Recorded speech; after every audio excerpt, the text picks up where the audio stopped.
Every single time I tell someone what I do, that I teach kids financial literacy, I get the exact same response. They say, I wish someone had taught me that when I was a kid. Every time. And at first I thought it was just a polite thing people say, but the more I heard it, the more I realized this isn't small talk. This is real. People genuinely feel like they missed out on something important. So today I want to talk about that. I'm Deb Kierstead with Mums Teach Money. And today I want to talk about why we feel this way, what we can do about it, and how to make sure our kids don't grow up saying the same thing. If you're a parent who wants to teach your kids about money, but you feel like you're not qualified because no one taught you, this video is for you. Let's get into it. Here's what I find so interesting. When I tell parents I teach kids about money, their first thought isn't, oh, how can I teach my kids? It's, I wish someone had taught me. They're not thinking about their children first. They're thinking about themselves and what they missed, about the education they never got. And honestly, I don't blame them because I feel the exact same way. I didn't learn how to manage money growing up. No one taught me how to budget. No one showed me what a healthy relationship with money looked like. And I still think about how different my life might have been if they had.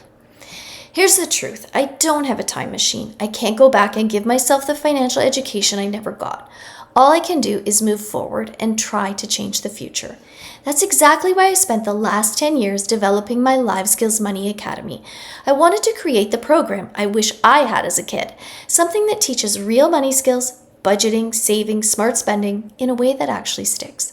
And it's also why I made sure my own sons took the program. They learned how to manage their money from the time they got their first part-time jobs.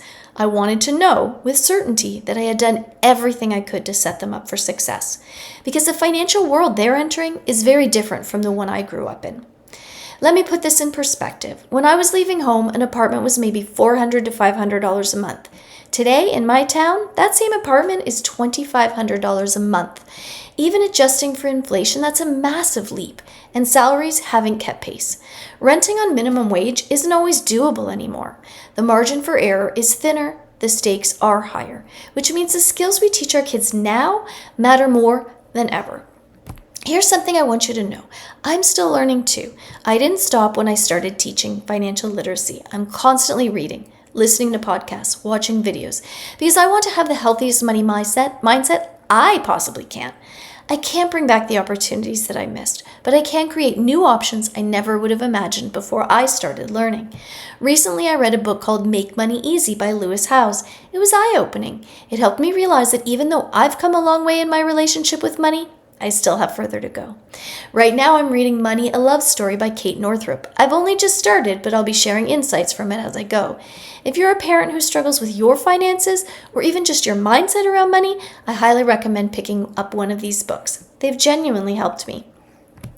Now, here's the part I really want you to hear. If you're sitting there thinking, I can't teach my kids about money because I don't have it all figured out, I need you to let that go. Because here's the truth. I taught my kids before I figured it out, and it worked. My sons have bought their own cars, paid for their own weddings, bought their own houses. These are big, expensive milestones, and they've handled them all without my financial help. Not because I was a perfect money manager, quite the opposite, but because I gave them the skills to figure it out themselves. You don't need to be a financial expert. You just need to start.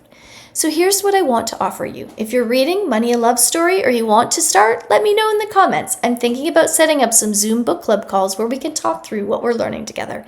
Because I don't want you to keep saying, I wish someone had taught me. Let's learn together, let's grow together, and let's make sure our kids don't have to say the same thing. Here's the bottom line. Money skills should be taught and prioritized just like reading and writing. They should not be optional. Imagine how different your life might have been if you'd learned this stuff in middle school. Think about all the things you might have done if you'd understood how to use money as a tool. Hit that subscribe button. I post videos every week about how to teach your kids real-world money skills at home. And if you want to join the book club, drop book club in the comments. I'd love to have you. Thanks for watching, and I'll see you in the next one.